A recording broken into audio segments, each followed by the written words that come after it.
Bonjour à tous, aujourd'hui on se retrouve pour une vidéo tuto de kinésithérapie respiratoire ayant pour objet la pause inspiratoire. Pour commencer sur cette pause inspiratoire, je pense que le plus rapide, droit au but, ça va être de rappeler que la pause inspiratoire n'est absolument pas et ne sera jamais une apnée.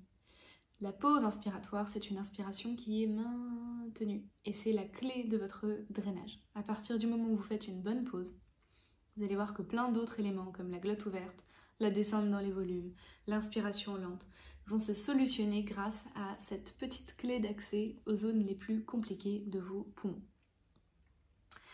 En pratique, ce qui est souvent enseigné dans les séminaires de drainage autogène ou aux patients par Hugues Gaucher ou Sophie Jacques ou Jean Chevalier, l'équipe du drainage autogène, ils ont pour habitude de l'enseigner avec un Voldin. C'est un appareil de spirométrie incitative. Pour faire simple, c'est un appareil dans lequel on inspire par la bouche. Et quand vous allez inspirer, vous allez voir ici, alors je vous le démonte, vous allez voir ici le petit curseur monter et qui va vous donner le volume d'air que vous avez réussi à prendre. Donc ça peut aller celui-ci jusqu'à 5 litres d'air. C'est le maximum, c'est absolument pas ce qui est recherché évidemment. En général, avec ces petites machines-là, vous avez un petit papier qui vous donne la norme en fonction de votre âge et de votre sexe. Je crois que c'est... Il doit y avoir âge, sexe, peut-être le poids, je sais plus. Bref, regardez ce qui est attendu. Par exemple, pour moi, je sais que je peux pas aller au-delà de 3 litres. J'ai une taille qui fait que je peux pas inspirer plus de 3 litres directement comme ça. Dans les très bons jours, 3500. Mais voilà, on n'attend pas de ma part que je remplisse les 5 litres, donc vous non plus.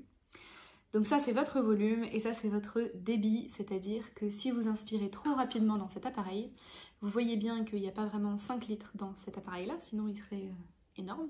Donc pour que le volume soit bon, il est primordial de respecter le bon débit, c'est-à-dire que vous inspirez en plaçant ce curseur juste entre les deux barres ici. Si j'inspire trop vite, je vais pouvoir vous taper un 5 litres, mais il ne sera pas vrai parce que j'aurai triché au niveau du débit. Ça, c'est pour la présentation de l'outil. C'est un outil que beaucoup de patients connaissent, c'est pour ça que je me permets de l'utiliser pour cette vidéo, parce qu'en général, vous l'avez tous rencontré à l'hôpital ou avec vos kinésithérapeutes. Il est vraiment très fréquent.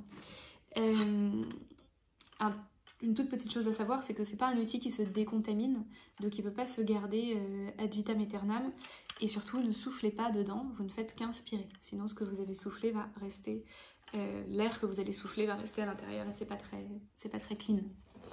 Donc pour vous montrer la notion de pause, je mets l'embout en bouche et je vais vous faire une inspiration jusqu'à, admettons, 1500, d'accord, donc là où j'ai mis le petit curseur. Et je vais vous faire une apnée. Je vous montre, j'inspire.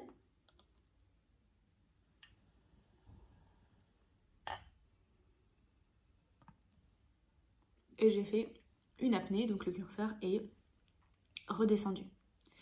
Vous me voyez certainement venir. Maintenant, je vais vous faire une pause inspiratoire à 1500 et ça donne...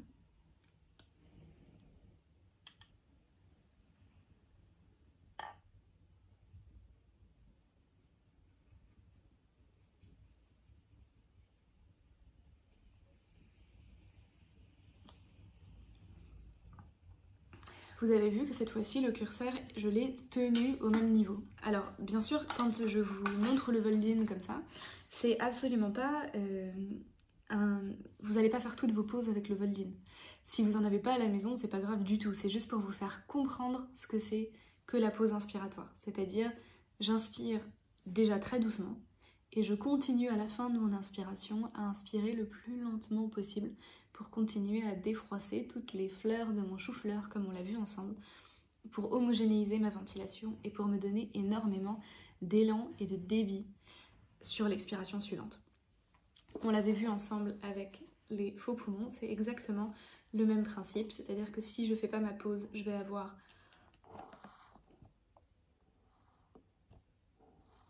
Et si je fais ma pause,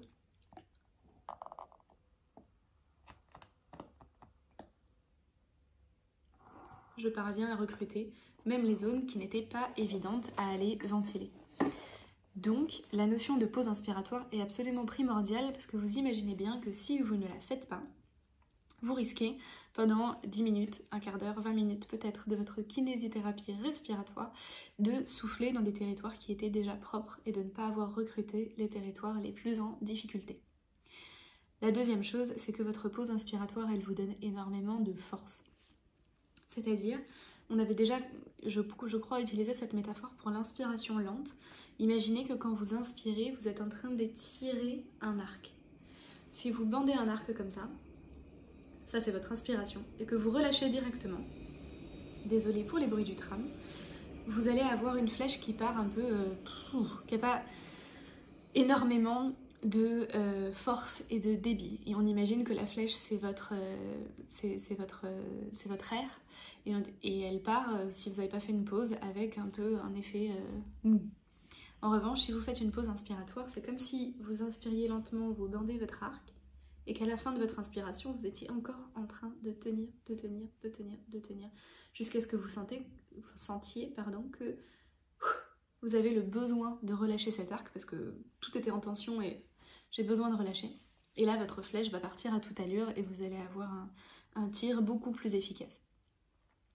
La notion vraiment que j'ai appréciée avec le drainage autogène et avec ces différents points, c'est que c'est vraiment parti du principe que vous avez des choses beaucoup plus intéressantes à faire que de la kinésithérapie respiratoire. Vous avez une journée à mener, en confinement ou pas, et du coup, toutes ces techniques-là, le but du jeu, c'est d'arriver à faire en sorte que votre kiné soit la plus efficace possible, la plus pointue possible, et que chaque inspiration soit parfaite, chaque expiration soit parfaite et au bon endroit, pour que vous puissiez vous libérer de cette étape qu'est la kinésithérapie, et pas forcément y passer une demi-heure pour un résultat qui serait